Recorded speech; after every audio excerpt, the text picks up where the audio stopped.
ஐபிஎல்ல கோடிக்கணக்கான வியூஸ் வருது. ஆனா மனசுக்குள்ள ஒரே கேள்வி, ஏதோ ஒண்ணு மிஸ் ஆகுதே, அது என்னன்னு யோசிக்கிறீங்களா?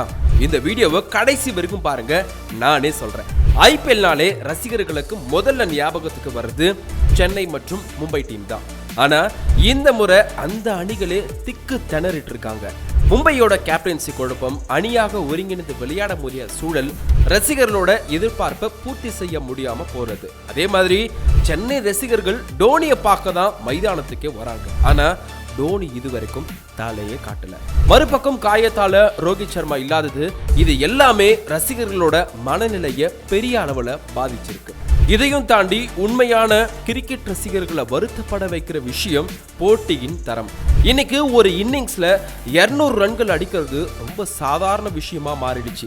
பவுலரோட திறமைக்கு இடம் இல்லாம பிச்சு எல்லாமே பேட்ஸ்மேன்களுக்கு சாதகமா மாறி இருக்கு. எப்படி இருந்தாலும் அடிப்பாங்க, எந்த டார்கெட்டையும் சேஸ் செய்வாங்க அப்படின்ற மனநிலை வந்ததுமே அந்த கடைசி பந்து வரைக்கும் இருந்த விறுவிறுப்பு காணாம போயிருச்சு.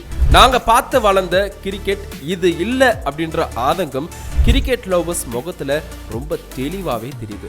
74 மேட்ச் அப்படின்றது ஒரு ரசிகரா பாக்குறப்போ ரொம்ப அதிகமோன்னு தோண ஆரம்பிச்சிருக்கு. ஒரு பக்கம் அணிகளின் மோசமான செயல்பாடு, இன்னொரு பக்கம் சுவாரஸ்யம் இல்லாத பிச்சஸ். ஆனா செகண்ட் ஹாஃப்ல இந்த நிலை மாறுமா?